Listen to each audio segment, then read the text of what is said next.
में स्टार्टिंग होती है जहाँ हमारी फीमेल लीड शूली बोल रही थी 3 दिन पहले मेरे पेरेंट्स ने मुझे बताया कि मैं उन लोगों की बायोलॉजिकल बेटी नहीं हूँ और इसके बाद उन लोगों ने मुझे निकाल दिया घर से और मैं शहर से सीधा गांव में पहुंच गई और मेरे साथ मेरे नेफ्यू भी है क्योंकि जब मैं अपने रियल पेरेंट्स से मिलने गई तो मुझे पता चला वो लोग मर चुके हैं। इसलिए अब इस दुनिया में सिर्फ मेरा यही रिश्तेदार बचा है और उसका नेफ्यू लिंक कहता है मैं आपके ऊपर बोझ नहीं बनूंगा, मैं कुछ काम करूंगा जिससे मैं आपको संभाल सकूं। और अब सूली लिंक के लिए कपड़े सिल रही जहाँ उसका खून पिन की वजह से निकलने लगता है और वो खून जैसे उसके नेकलेस में लगता है वो एक खेत में पहुंच जाती है जहाँ एक सिस्टम उसे बताता है कि वो यहाँ पे प्लांट उगा सकती है। तो ये सुन सूली पहले कॉर्न उगा जो एक ही बार में उग जाते हैं और अब वो रियलिटी में वापस आ जाती है और उस पेंडेंट को देख बोलती है ये पेंडेंट जो एक खेत को छुपा के रखता है, इसके होने से अब हम लोग कभी भूखे नहीं रहेंगे और मुझे अब फिक्र करने की भी ज़रूरत नहीं है। बस अब सूली को इस जगह से कोई दूसरी जगह शिफ्ट होना था क्योंकि इस घर में ज़्यादा स्पेस नहीं था। और अब नेक्स्ट मॉर्निंग सूली ये बात लिंक को बताती है तो लिंक सोचता है सूली उसे छोड़कर जा रही है, इसलिए वो उसे रिक्वेस्ट करने लगता है कि प्लीज़ आंट मुझे अकेला छोड़कर मत जाओ, आप अब मेरे पास कोई अपना नहीं है।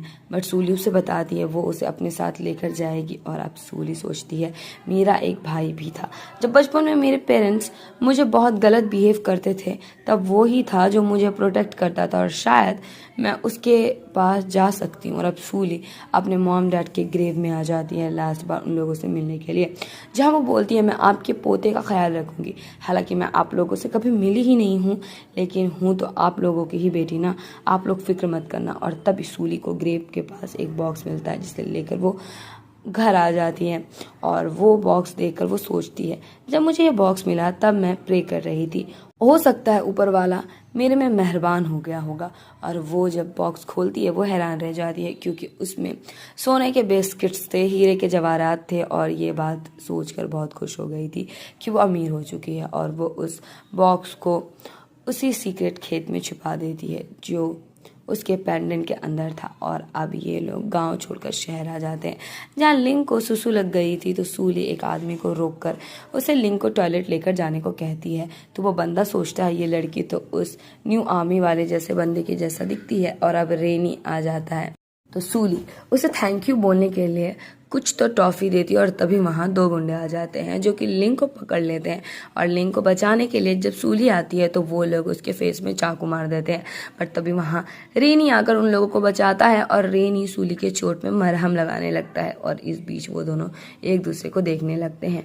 और अब रेनी के जितने भी जूनियर्स थे वो लोग बातें करने लगते हैं कि रेनी तो आज तक कोई लड़की के लिए इतना सीरियस नहीं हुआ है, इतनी नर्सेस भी हैं सुंदर सुंदर, पर उन लोगों के ऊपर भी कभी उसका ध्यान ही नहीं गया। लेकिन इस लड़की ने ऐसा क्या जादू चला दिया जो उसे उसकी इतनी फिक्र होने लगी है। और अब सूली रेनी को अपना हाथ के बने हुए खाना देती है थैंक यू के तौर पे जो उसे कुछ ज्यादा ही टेस्टी लगता है। और सूली सोच रही थी रेनी को लेकर कि ये कितना क्यूट है, दिल से भी अच्छा है और उसे बताती है कि वो यहाँ अपने भाई से मिलने के लिए आई थी। तो रेनी कहता है एक लड़की के लिए ये जगह सेफ नहीं है, इसलिए जैसे तुम्हारा भाई मिले उसके साथ चले जाना। और अब ये लोग वहां से जाने लगते हैं और रेनी सोचता है नहीं पता अब सूली से कभी मिल पाऊंगा भी कि नहीं। बट तभी वहां सूली आ जाती और उन्हें पता चलता है वो सभी को एक जगह ही जाना है, इसलिए वो लोग एक ग्रुप बनाकर वहां से जाने की तैयारी करते हैं। और जब सूली बताती है उसका भाई का नाम चेन है तो वो लोग उसे पहचान भी लेते हैं। और अब सूली गिरने वाली थी बट रेनी उसे संभाल लेता है और फिर से उन दोनों का आई कांटेक्ट होता है। और अब ये लोग एक घर आ जाते हैं और रेनी बताता है अभी चेन मिशन में गया हुआ है इसलिए वो जब तक वापस आता है तब तक सूली यहाँ रह सकती है। तो सूली का कहना था क्या उसके भाई ने उसका लेटर नहीं देखा था? तो रेनी बताता है आज ही सारे लेटर आए हैं तो कैसे पढ़ता, तो मिशन में तब तक जा चुका था। और अब रेनी उसे अपना नंबर देता है और बोलता है किसी भी चीज़ की ज़रूरत पड़े तो मुझे कॉल कर लेना। और जो उस घर की केयर टेकर थी वो लिंक के लिए अपने बच्चों का कपड़ा लेकर आती है। और रेनी का जो जूनियर था वो बहुत सारी ग्रॉसरी सूली को ला कर देता है तो सूली ज़बरदस्ती उसे पैसे पकड़ा देती है जबकि वो लेना नहीं चाहता था। और सूली कह देती है अगर उन लोगों ने उन्हें और ज़्यादा स्पेशल ट्रीटमेंट दिया तो वो ये घर छोड़कर चली जाएगी। ये बात जाकर जूनियर रेनी को बताता है और अब रेनी का लुक पूरा बदल चुका था क्योंकि उसने अपनी मूंछ दाढ़ी हटा ली थी और रेनी का कहना था जैसे वो बोलती है वो करो, बस कोई परेशानी उन लोग को होने मत देना। और इधर सूली ने एक बच्चे को बचाया था पानी में डूबने से, इसलिए उसकी माँ उसका शुक्रिया अदा करती और उन लोगों को खाने में इनवाइट करती और वो बच्चा भी अब लिंग का अच्छा दोस्त बन गया था। और अब सूली कुकीज़ बना रही थी उस लेडी के घर शाम में लेकर जाने के लिए, क्योंकि वो ऐसे खाली हाथ किसी के घर नहीं जाना चाहती थी। और अब कुकीज़ लेकर वो उस आंट के घर आ जाती है और उस बच्चे को वो कुकीज़ कुछ ज़्यादा ही पसंद आ जाती है। और इधर रेनी को उसी बच्चे का दादा उसकी हरकत के बारे में बताता है, कैसे वो डूबने वाला था और एक लड़की ने उसे बचाया। और अब वो रेनी को लेकर अपने घर आ जाते हैं जहाँ सूली उसे पहचान ही नहीं पाती और सोचती है यहाँ कितने लोगों का सेम नाम है। और अब दादाजी वो कुकीज़ खाते हैं जो उन्हें बहुत टेस्टी लगता है और वो शॉक्ड हो गए थे कि उन्हें सूली ने बनाया है। तो सूली कहती है अब से मैं और ज़्यादा कुकीज़ बना दूंगी आप लोगों के लिए। और लिंग सूली को कहता है ये अंकल जाने पहचाने नहीं लग रहे देखकर, तो लग रहा है इन्हें कहीं देखा है।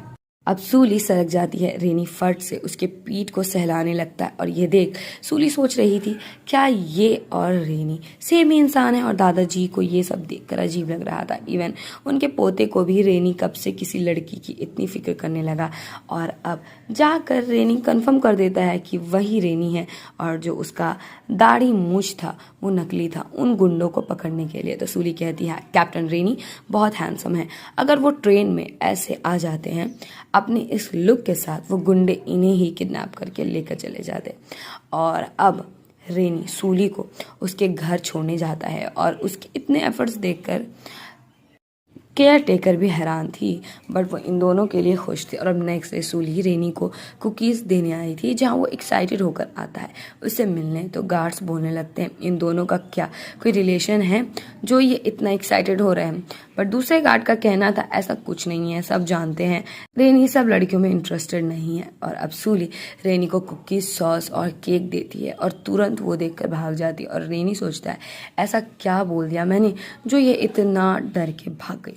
और अब रेनी सोच में पड़ गया था कि वो रीपे कैसे करेगा ये कुकीज़ वगैरह के बदले। और तभी उसे उसकी मॉम का कॉल आता है जो कि उसे सुना ही रही थी क्योंकि उन्होंने जिस लड़की को भेजा था रेनी से मिलने के लिए उस टाइम रेनी मिशन में भाग गया और जो भी लड़की को लेकर आती है वो उन्हें रिजेक्ट कर देता है, मतलब कि शादी के लिए ही साफ मना कर देता है। और अब तो उन्हें शक हो रहा था कि रेनी को लड़कियों में इंटरेस्ट नहीं है और रेनी फिर से उनकी बात टाल देता है। और इधर टाइफून आने वाला था इसलिए दादाजी आकर सूली और लिंग को उनके घर में कुछ टाइम के लिए रहने को बोलते हैं। तो सूली मान जाती है बट वो उन्हें पैसा देना चाह रही थी रहने के लिए, बट वो साफ मना कर देती है। लेकिन फिर भी सूली उन्हें खाने के पैसे दे देती है और दादी सूली के ऊपर सारी घर की जिम्मेदारी छोड़कर बाहर चली जाती है। तब तक सूली उनके पोते को बहुत ख्याल रखती है और जैसे दादी वापस आती है उनका पोता सूली की काफ़ी तारीफ करता है। और तभी वहाँ रेनी का जूनियर मछलियाँ ला कर देता है जो कि रेनी ने भिजवाए थे। और दादी मन में सोचती है अभी तक मेरे हस्बैंड का मैसेज नहीं आया और रेनी ने तुम्हारे लिए मछलियाँ भिजवा दिया, कहीं ऐसा तो नहीं कि वो तुम पर इंटरेस्टेड है। और अब जूनियर गलती से बता देता है कि रेनी को चोट लगी है जिस वजह से वो हॉस्पिटल में एडमिट है। तो ये सुन सूली को उसकी बहुत फिक्र होने लगती है और अब वो हॉस्पिटल आ जाती है जहाँ उसकी हालत देख वो बहुत परेशान हो गई थी। और रेनी अपनी जूनियर के ऊपर चिल्लाने लगता है कि मना किया था तुम्हें बताने को, बट तभी डॉक्टर उसके ऊपर चिल्लाने लगते हैं कि तुम्हें इतनी गहरी चोट लगी है फिर भी दूसरे पर चिल्ला रहे हो। और वो साफ बोल देते हैं कि उसे कुछ दिन हॉस्पिटल में ही रहना पड़ेगा तभी वो पूरा ठीक हो सकता है। तो रेनी मान जाता है बट उसे समझ नहीं आ रहा था वो ऐसे बैंडेज लगे हुए में कपड़े कैसे चेंज करे। तो सूली उसे एक शर्ट दिखाती है जो कि उसके लिए लेकर आई थी और ये कपड़े उसे काफ़ी इजी होते हैं पहनने में। और अब सब घर आ जाते हैं जहाँ रेनी बताता है ये इंजरी उसे मछली पकड़ने की वजह से हुई है। तो सूली उसे डांटने लगती है आखिर मछली उठाने की क्या ही ज़रूरत थी तुम्हें। और अब सब सूली के हाथ का बना हुआ खाना खाते हैं और सब उसकी कुकिंग स्किल की तारीफ करने लगते हैं। और अब रेनी खाने की कोशिश कर रहा था बट उसका हाथ शिवर कर रहा था इसलिए दादाजी उसका मजाक उड़ाने लगते हैं। और अब सूली मन में सोचती है मैं रेनी के लिए न्यूट्रिशन से भरा हुआ खाना बनाऊंगी, अभी मैं उसके लिए इतना भी तो कर ही सकती हूँ। बट रेनी था कि वो बोल देता है दादी को कि मैं आप लोगों को परेशान नहीं करना चाहता। और अब सूली परेशान हो जाता है कि वो उसके लिए खाना कैसे बनाए। और अब रात में दादा दादी और दादाजी से डिस्कशन कर रही थी। सूली और रेनी एक दूसरे के साथ कितना अच्छा लगते हैं, उन दोनों को एक हो जाना चाहिए। और अब वो दोनों प्लान करते हैं उन दोनों को एक करने का। और अब नेक्स्ट मॉर्निंग सूली दादाजी और दादी जी को बोलती हैं वो रेनी के लिए 3 वक्त का खाना बनाना चाहती है, वो खाने का पैसा भी देगी, तो उन्हें फिक्र करने की ज़रूरत नहीं है। बट दादी साफ मना कर देती है पैसे लेने के, क्योंकि रेनी उनके लिए उनके अपनी जैसी थी। और अब दादाजी खाना लेकर रेनी के पास आते हैं और पहले तो रेनी मना कर रहा था खाने के लिए, बट जैसे उसे पता चलता है ये सूली ने बनाया है, उसके मुंह से पानी गिरने लगता है। लेकिन खाने के बदले वो दादाजी को कुछ टिकट्स दे देता है सूली को देने के लिए। और अब दादाजी उसे कहते हैं अगर तुम्हें सूली की फीलिंग्स है तो अपनी आंट को बता दो, वो तुम दोनों का रिश्ता पक्का करवा देंगी। तो रेनी का कहना था वो सूली से 8 साल बड़ा है, वो उसे बहुत छोटी है, उसे शादी नहीं कर सकता, वो तो बस उसे अपनी बहन के जैसा ट्रीट करता है। और तभी रेनी उसकी मॉम का कॉल आता है जो कि उसके ऊपर चिल्ला रही थी क्योंकि उसने अपनी इंजरी के बारे में नहीं बताया था। और मॉम का कहना था आज अगर तुम्हारी शादी हो जाती तो तुम्हारी केयर करने वाली कोई होती।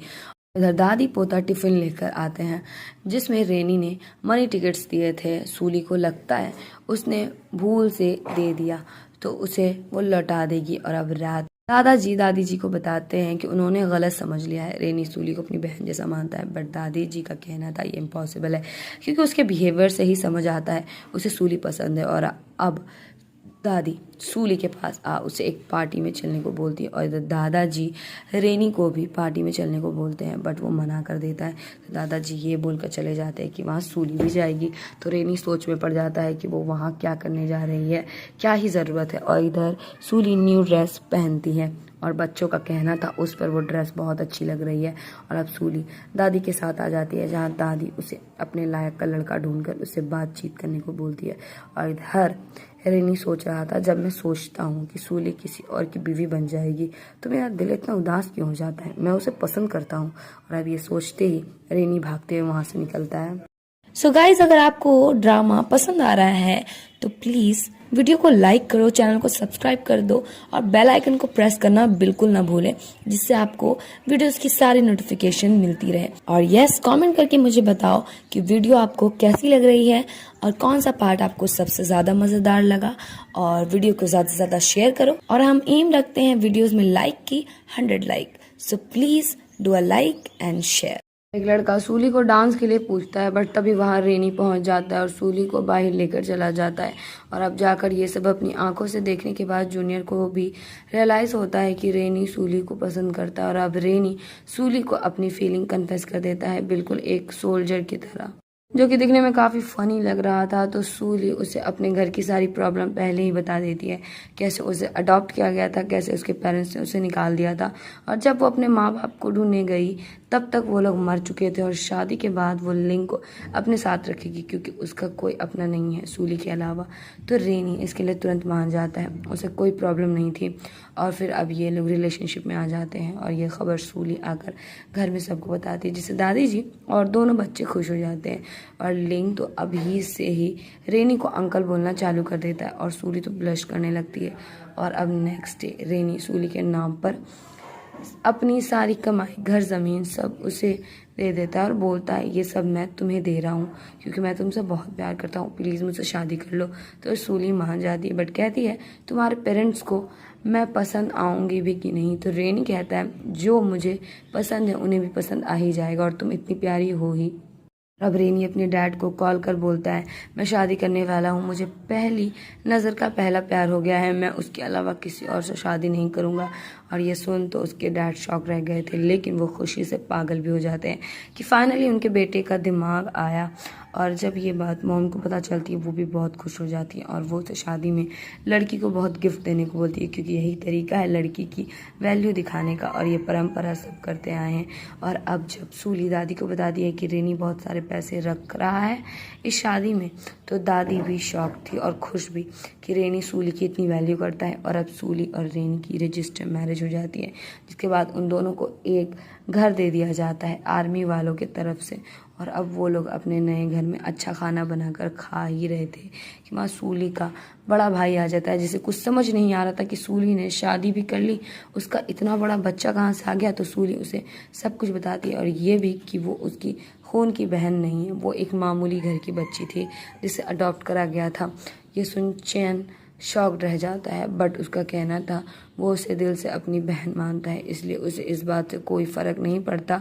तो ये सुन सूली इमोशनल हो जाती है, और अब सूली और रेनी एक साथ थे जहाँ उन दोनों का रोमांस चालू हो जाता है। दोनों की फर्स्ट नाइट थी, और अब नेक्स्ट मॉर्निंग रेनी के पेरेंट्स ने सूली के लिए बहुत सारे गिफ्ट भिजवाए थे और बहुत सारे पैसे भी। और सूली सोचती है मेरे इन लॉज कितने अच्छे हैं, मुझे भी उन्हें कुछ रिटर्न में देना चाहिए। तो सूली अपने सीक्रेट खेत से ऐसे फ्रूट्स निकालती है जिसे उसके सास ससुर अगर खाएंगे तो पूरे फिट हो जाएंगे, और एक बढ़िया सी वाइन भी निकालती है अपने ससुर के लिए। और तभी वहाँ चेन भी आ जाता है बहुत सारे गिफ्ट्स के साथ। और अब इन लोग को चेन की असली बहन को सबक सिखाना था, क्योंकि उसने लिंग के साथ बहुत गलत किया था उसके दादा दादी के मरने के बाद। बट लॉस उससे ज़्यादा बड़ी सज़ा नहीं देते, क्योंकि उन लोगों के पास कोई प्रूफ नहीं था। ऊपर से रोज़ी प्रेग्नेंट भी थी, बट लिंग सूली को एक बुक दिखाता है जिसमें उसने वो सब कुछ ड्रॉ किया था जो कुछ भी रोज़ी ने उसके साथ बुरा किया था। तो ये देख, रेनी कहता है इससे काम बन जाएगा। और इधर हम रोज़ी को देखते हैं जो कि मन ही मन अपने सास ससुर को टपकाने की प्लानिंग कर रही थी।